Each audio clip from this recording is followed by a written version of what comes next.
As you all are very well aware, there's been a lot of things happening between both Jon, George, and Dave Filoni on really restructuring the Star Wars franchise and borrowing a lot of key elements from Star Wars Legends and throwing that into the existing canon material. We also have a lot of things happening on, of course, the other side of the spectrum between Kathleen Kennedy, Leslie Headland, and of course Jon Watts with Skeleton Crew and the ACOLYTE series. This is Mike Zero. Subscribe if you're new and like this video to see future Star Wars updates. I'm also on Twitter at Mike01. I thank you all so very much for the great and kind support. Now, given that there's a lot of things happening at the same exact time between Jon, George, and Dave on really crafting the Star Wars universe and really bringing things from the ground up, they're basically trying to create a new stance on the franchise that's going to stand on its own, that's going to be completely different than what we saw with the sequel trilogy and with the spin-off films and all the like. Now, given that Disney CEO Bob Iger, he's been talking more and more about the future of the franchise and Lucasfilm as a company and how Jon and Dave have all these different goals and ambitions and stuff around those lines, Bob Iger also recently got questioned about Kathleen Kennedy, and he was able to answer a couple of questions and really teased something substantial that really does hint toward her departure, either getting fired, laid off, whatever have you, from Lucasfilm. And what he had to say was actually very intriguing because, as you all know, Bob Iger these days is really desperate. He's trying to turn things around for the brand, not just with Star Wars, but also with Marvel. So he's got a lot of weight on his shoulders to handle, and that's why he's so pressed all the time with all these different interviews. Now, with that being put out there and said, what's really intriguing about all of this is that with both Disney and Lucasfilm preparing to make big announcements for Star Wars fans, Jon and Dave are also busy developing something exciting that will be unexpected to the community. However, in a recent interview that Bob Iger took part in, he went on to answer questions related to if they have plans to fire and lay off Kathleen Kennedy from Lucasfilm. Bob Iger went on to state the following: "Well, listen, what happens in the film industry all the time is that sometimes certain leaders and leadership outgrow the required material demanded from the fandoms. We have seen this before with other franchises in the past, and I am saying and seeing it now at Star Wars. I will say that we have many laid out plans in preparation for new leadership once we run into that decision and are forced to make that choice. Right now, we believe new leadership is needed, and it's something that I and the board have been discussing for several months now, trying to figure out how we can do this in the smoothest way possible in the not-so-distant future.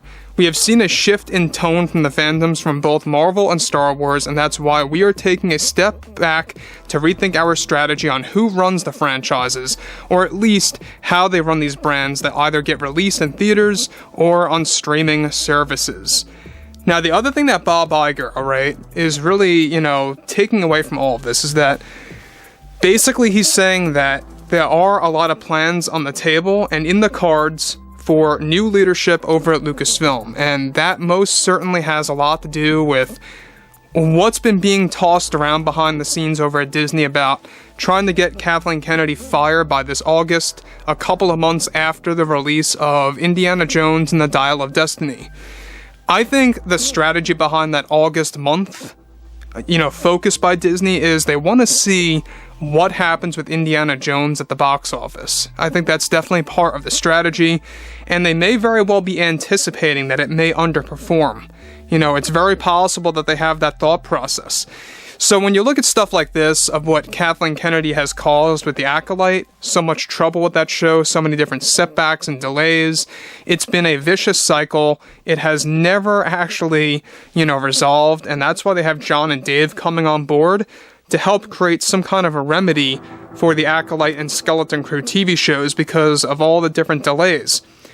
Now, with that being, of course, put out there too, we know that Bob Iger needs to create some kind of legacy of his own. That's why he's stepping up. That's why he's becoming more direct and close with the fans.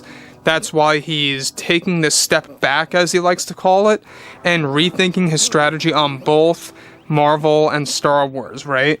Basically, Marvel's Ant-Man and the Quantumania movie really didn't do well at all. That was basically, a lot of fans are calling it like the Last Jedi of Marvel. I don't know if that's really accurate, by the way, guys, but that's just what I've heard. So that's why Disney's taking a step back. They're looking at their strategy. They're trying to figure things out, where things go where. And now, given that he is teasing and hinting at Kathleen Kennedy's departure, given that we are inching closer to that August month, you know, every single month, you're going to probably get more and more hints just like this. But anyways, apart from that, he goes on to elaborate. It's my goal to make sure that we have the right leadership for Star Wars for the years to come in order to make the brand succeed, and I will do that by any means necessary to achieve our long-awaited goals in mind that are being crafted by John and Dave, who are very talented individuals, I must add. It's been an honor working with them and holding meetings with them about their ambitions with this massive franchise that is ever evolving for sure. It's truly a great time to be a part of it all. New leadership is in the cards, but I really can't say anything past that. Until then, we are creating a good strategy on how such a thing would be handled when the time arrives. Now, this comes shortly after just like yesterday or 2 days ago, where Bob Iger was responding to selling Star Wars and how they do have a contingency plan if they ever had to run into that route. Obviously, I don't think that Disney's ever going to run into that, position, but this position about getting rid of Kennedy is very, very likely at this point. Given that this August, release, or this August targeted month, so to speak, has been a focus for several months now, it just goes to show you that Bob Iger is really anticipating and getting ready for Lucasfilm to get a, very big, restructure. A lot of things happening with the company by John, George, and Dave. We already know that George, by the way, they have full-fledged plans to get him to run the Lucasfilm Story Group by 2024. So keep that in mind, too. I think that this is a great thing that Bob Iger's doing. The fact that he is basically teasing and hinting about new leadership arriving over at Lucasfilm and different things happening with the company is something that you want to do prior to getting rid of somebody, I think. This is a good strategy. I think that what he's doing is a good move, and it makes a lot of sense on his part. He knows what he has to do. Bob Iger knows what he has to do. He's going to pick up where Bob Chapek's plans fell flat. He was already in the process of getting rid of Kennedy, and Bob Iger is trying to pick up his scraps, basically, the things that he never really got to finish. So, we already know that Dana Brunetti is still in the cards as the new Lucasfilm president. He is currently the top candidate right now still, and we'll dive into that a little bit more later. There are new developments on that, by the way. But everything else associated with Kathleen Kennedy, it is time for her to go. She's done too much, damage to the franchise with shows, especially like The Acolyte is a big one, and even Skeleton Crew. So anyways, guys, fill me in below in the comments what you all have to say about this, and if you guys did enjoy the content for today, make sure to drop a thumbs up on this video to support the channel. I thank you all so very much for the kind support, and I'll catch you guys next time.